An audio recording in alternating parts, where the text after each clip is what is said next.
A ciência, a inovação e a saúde são os nossos temas Top of Mind, partilhados de forma dinâmica e acessível. Top of Mind, o podcast Bial em que o conhecimento tem a palavra. Neste episódio do podcast da Bial, temos connosco Ana de Castro Caldas, neurologista, e Carmo Teixeira Bastos, presidente da Young Parkies Portugal. Não se esqueça de subscrever na sua plataforma de preferência e seja bem-vindo ao Top of Mind. O meu nome é Ana Castro Caldas, sou neurologista e tenho comigo a Carmo Teixeira Bastos, que trabalha na banca, é casada, mãe de 3 filhos e tem o diagnóstico de doença de Parkinson desde os 44 anos. Hoje vamos falar sobre, nos próximos minutos, quando o corpo não responde, e para quem não está habituado a ver estas doenças ou alguma relação com estas doenças, se calhar não sabe que a doença de Parkinson caracteriza-se por redução do movimento global, com ou sem tremor, e portanto vamos falar um bocadinho sobre o início dos sintomas, quais é que foram os primeiros sintomas, como é que foi gerido o diagnóstico, e o que é que podemos fazer e o que é que podemos fazer para não parar, quando na verdade o cérebro diz para nós pararmos. Só aqui mais um elemento, a Carmo também, na verdade, é quase uma ativista. Após o diagnóstico, criou e fundou uma associação chamada Young Parkies Portugal e é atualmente a presidente da mesma. Muito bem, Carmo, muito obrigada. Se calhar começamos exatamente por aqui. Qual foi assim a primeira coisa que notou diferente? O que é que foi assim, o primeiro sinal de alerta? Olá, Ana, muito obrigada. O primeiro sinal de alerta, curiosamente, foi começar a perder a motricidade fina, não é? Tinha dificuldade em lavar os dentes, tinha dificuldade em escrever. Eu estava num curso na Universidade Nova e comecei a escrever, que é uma coisa que não se faz habitualmente no dia a dia, e comecei de facto a notar alguma dificuldade e uma alteração da caligrafia bastante significativa. E portanto esses foram assim os primeiros sintomas que com toda a franqueza foram altamente valorizados, até porque não me surgia de forma nenhuma que pudesse ser uma doença como a doença de Parkinson, mas realmente depois quando olhei para trás foram de facto os primeiros sintomas, foi lavar os dentes, a dificuldade em utilizar a mão direita de uma forma ágil e com destreza e a caligrafia e a velocidade de escrita. Uhum. E foi ao Dr. Google ou foi direto ao médico? Depois dessa desvalorização inicial? Fui direito ao médico, mas não ao neurologista, não é? Fui direito a um ortopedista que tentou despistar uma data de outras coisas que poderiam estar associadas. Eu jogo ténis, podia ter ali um ténis de elbow, podia ter um problema de tendões, várias coisas que foram sendo despistadas, até que um fisiatra, já quase um ano depois, me disse, com todas as letras, que tinha fortes suspeitas que seria doença de Parkinson e, portanto, que eu deveria procurar um neurologista especializado em doenças de movimento. E quando foi então assumido o diagnóstico, como é que viveu estes os primeiros minutos, as primeiras horas, as primeiras semanas? Houve um alívio associado a um diagnóstico? Foi muito duro? Consegue partilhar um bocadinho isto? Concordo em pleno. Foi um pleno de todas estas situações. Ou seja, claro que depois de andar um ano sem saber bem o que é que se tem, sem se conseguir, no fundo, ter uma resposta, uma medicação, um procedimento, o que quer que seja, para resolver, ou pelo menos para atenuar, começam a surgir outras questões, começar a pensar isto realmente deve ser alguma coisa mais complexa, mais grave, porque senão seria o despiste mais óbvio, provavelmente. Qualquer médico de família ou um médico especialista conseguiria chegar ao diagnóstico. Portanto, começam a surgir dúvidas, começa a surgir uma certa ansiedade e portanto, ter uma resposta é um alívio. Ao mesmo tempo, começa, não é, no dia do diagnóstico, no dia em que esse psiquiatra, que não me deu um diagnóstico, foi uma suspeita, mas a forma como foi transmitida foi de uma forma muito assertiva e muito segura.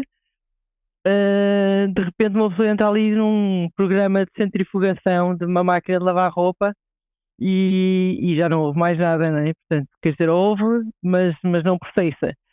E portanto, as primeiras horas eu estava aí em Lisboa, eu sou do Porto, estava em Lisboa, o fisiatra que me acompanhava era em Lisboa, e a primeira reação foi ir dar uma volta por Lisboa a pé, assim, umas boas 2 ou 3 horas sozinha, tentar, lá está, processar não o que me tinha sido transmitido, enquanto detalhe, mas a condição em si, não é? E pensar, ok, a vida agora vai ser diferente, não sei, não faço ideia como é que vai ser, mas sei que vai ser necessariamente diferente. E portanto foi essa assim a primeira reação, foi nem pegar no telefone nem nada, foi ir andar a pé e tentar assimilar o melhor possível. Uhum. Há aqui uma coisa muito importante que não nos ensinam na faculdade de medicina, como é que devemos partilhar o diagnóstico. E de facto, eu acho que a partir do diagnóstico pode até ter um efeito prognóstico. Nós ouvimos de tudo, não é? Portanto, os relatos dos doentes, nós ouvimos tudo, que tendência de Parkinson não há nada a fazer, é uma doença incurável progressiva, não há nada a fazer, não há tratamento, vai aproveitar a vida, está totalmente errado, totalmente errado. E na verdade a forma como nós transmitimos tem imenso impacto e são momentos que os doentes e famílias que nunca mais se esquecem. Eu acho muito interessante as recomendações do tratamento da doença de Parkinson britânicas. Logo, primeiro ou segundo ou terceiro ponto, dizem que na discussão com o doente nós devemos sempre tentar arranjar um equilíbrio entre a partilha de informação honesta e realista, mas tentar sempre manter um positivismo associado. Eu acho que isto é fundamental, de facto. Como é que depois partilhou com a família? E com as pessoas mais próximas? Escondeu? Sim e não. Sim e não, ou seja, eu acho que cada pessoa é uma pessoa, cada entorno é um entorno, não é? Seja familiar, seja social, seja profissional, e portanto cada um tem assim a sua particularidade. O que eu tentei fazer, eu, na altura os meus filhos tinham 9, 13 e 15, e portanto tive que, primeiro, houve vários processos dentro do processo de assimilação e de aceitação, né? Houve um processo inicial de choque, de aceitação, de compreensão, e depois de partilha. E houve pessoas, em parceria com o meu marido, o que nós decidimos na altura foi que eu ia criar, digamos assim, bolhas de defesa em cada uma destas áreas. E, portanto, sabia o meu marido, sabiam as minhas irmãs, sabiam os meus pais.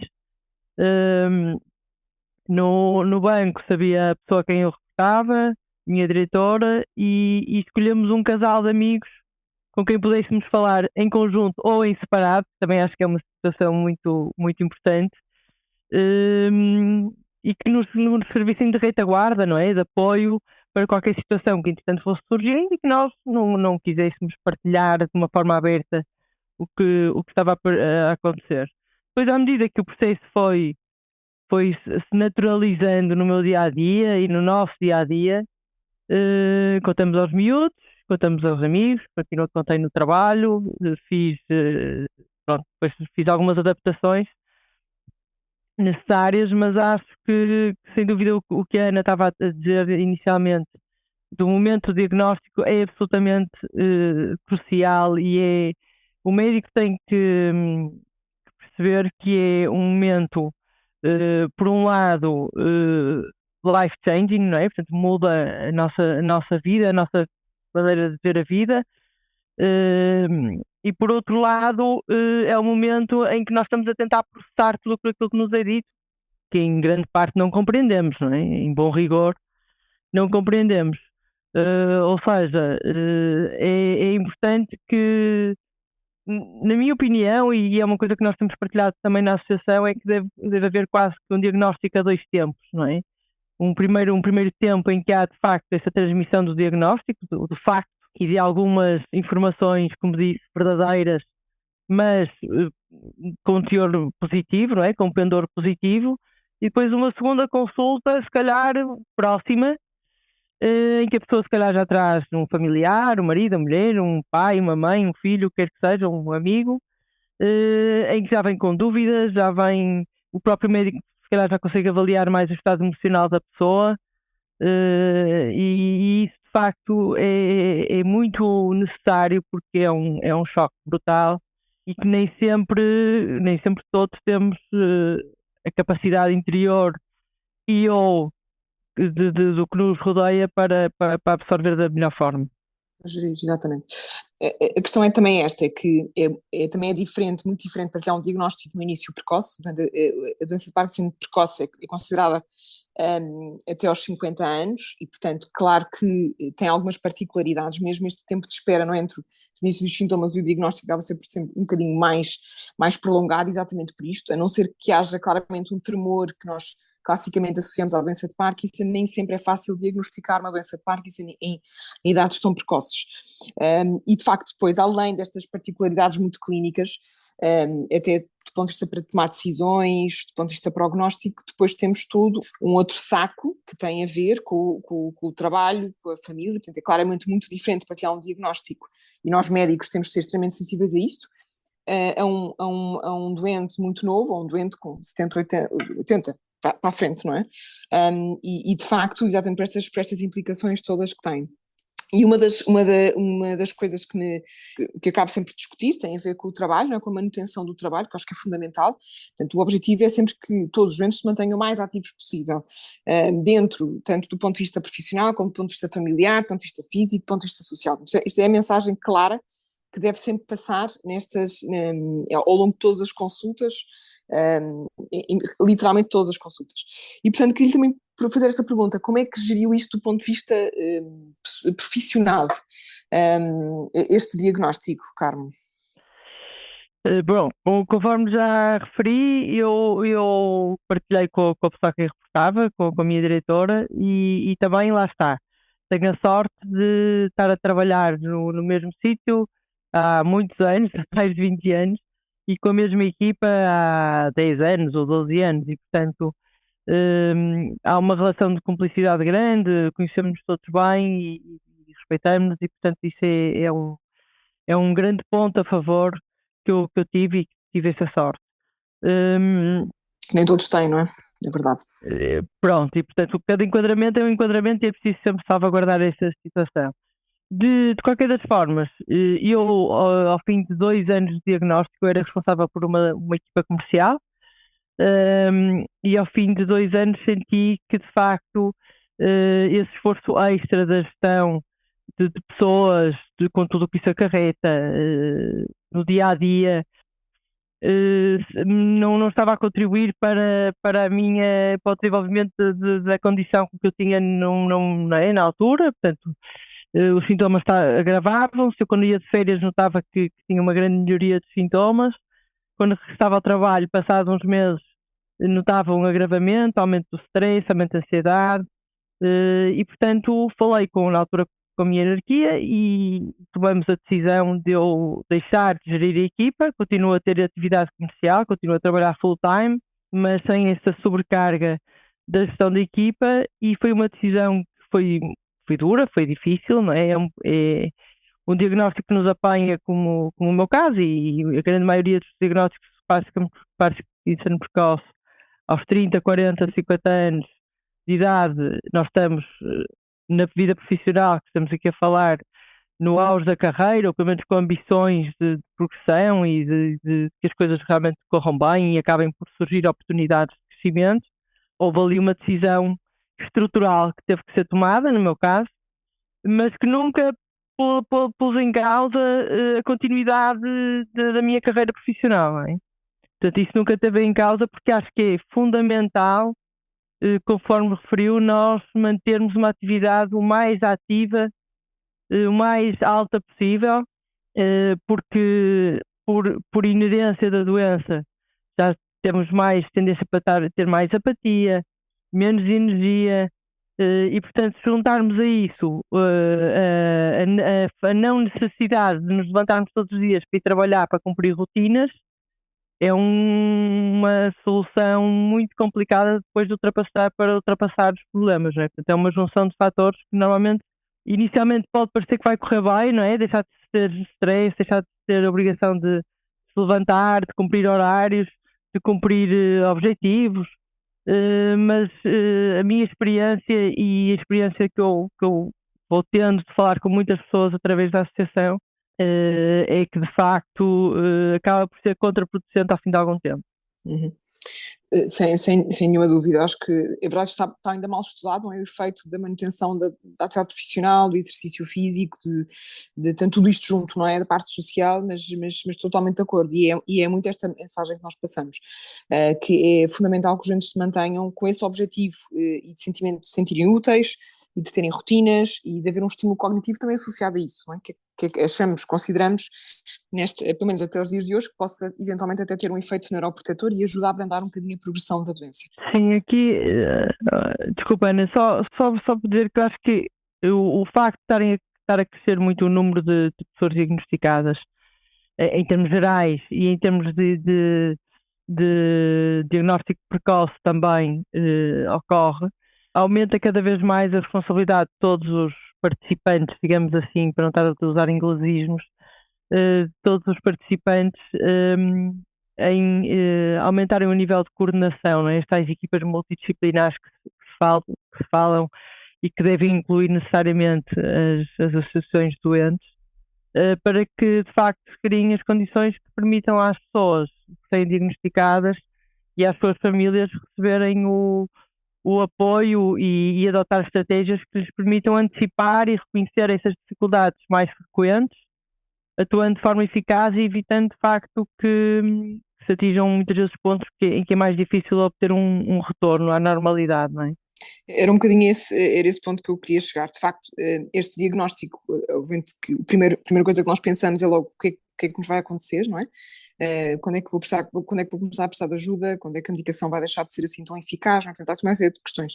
Mas de facto o resto é isto, portanto, o tratamento é bastante eficaz, embora nós cura, o tratamento é bastante eficaz, neste momento temos várias armas disponíveis para melhorar bastante a qualidade de vida dos doentes, mas implica, além disso, tirarmos muito do tempo para dedicarmos à parte não farmacológica, não é? E isto depois também tem impacto não só do ponto de vista familiar como do ponto de vista profissional.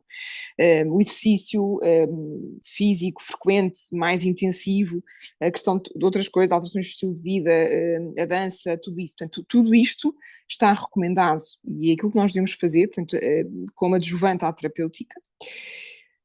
E aqui eu acho que a Carmo dá um passo em frente, não é? Portanto, a criação dos Young Parkies, eu tenho curiosidade em perceber, foi uma questão de necessidade ou foi um episódio assim, de explosão de criatividade? E para quem não sabe, a doença de Parkinson associa-se ao aumento da criatividade.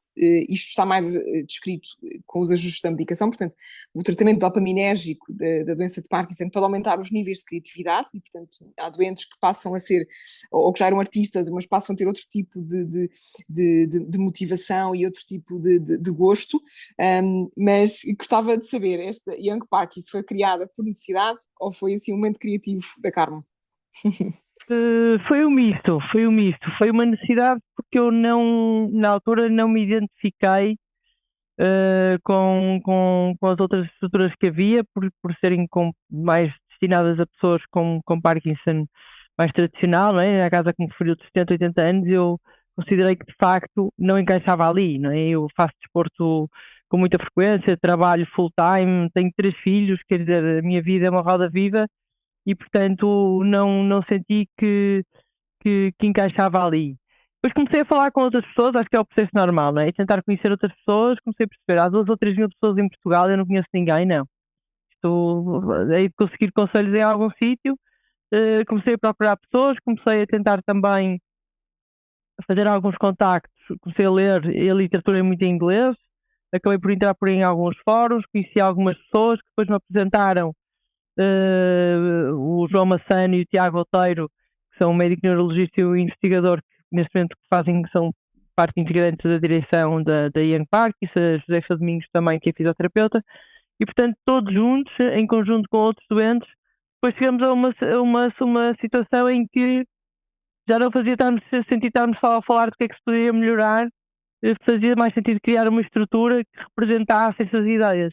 E portanto foi por aí, o Covid, a pandemia teve a sua coparticipação porque acabamos por estar todos com mais tempo em casa e portanto acho que estimulou muito a criatividade, muitas obras em casa, muitas coisas diferentes.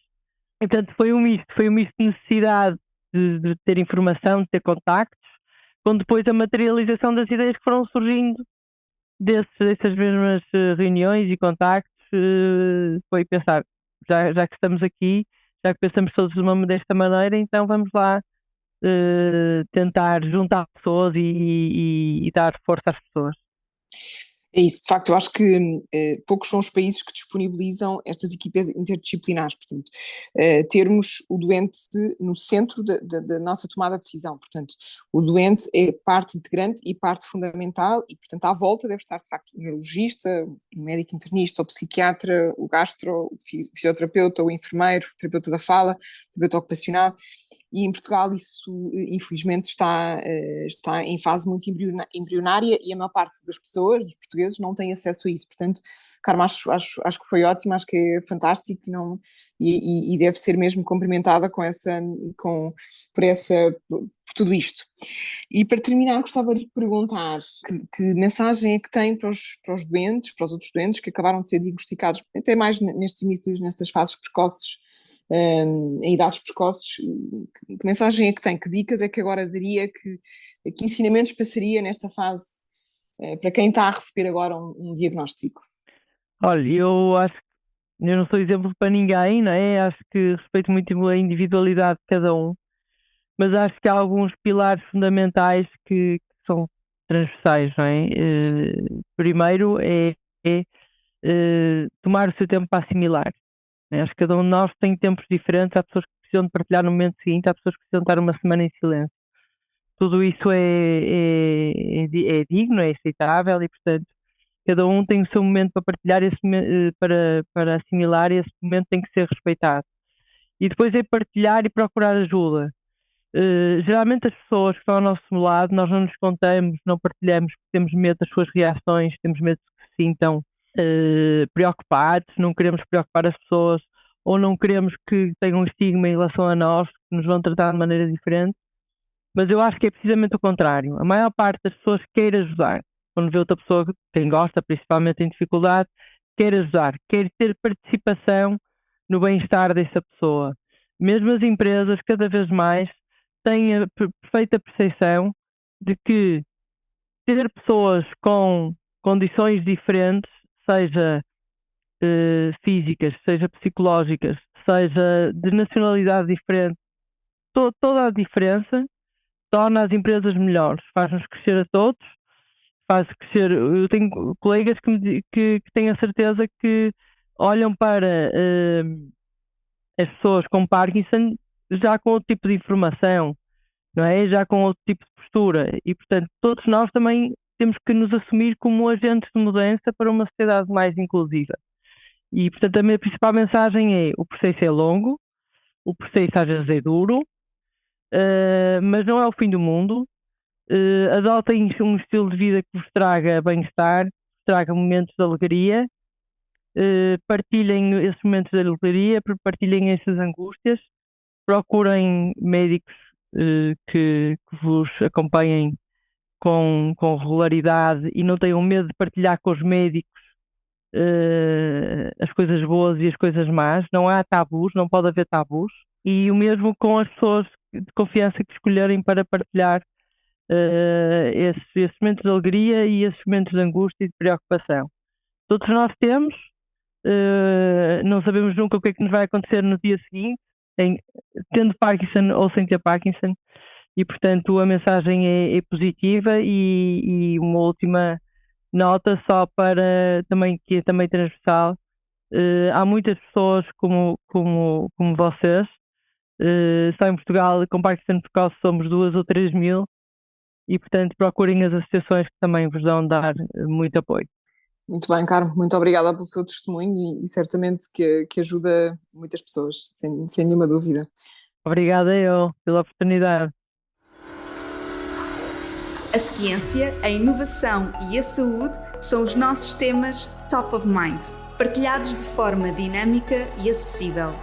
Top of Mind, o podcast Bial em que o conhecimento tem a palavra.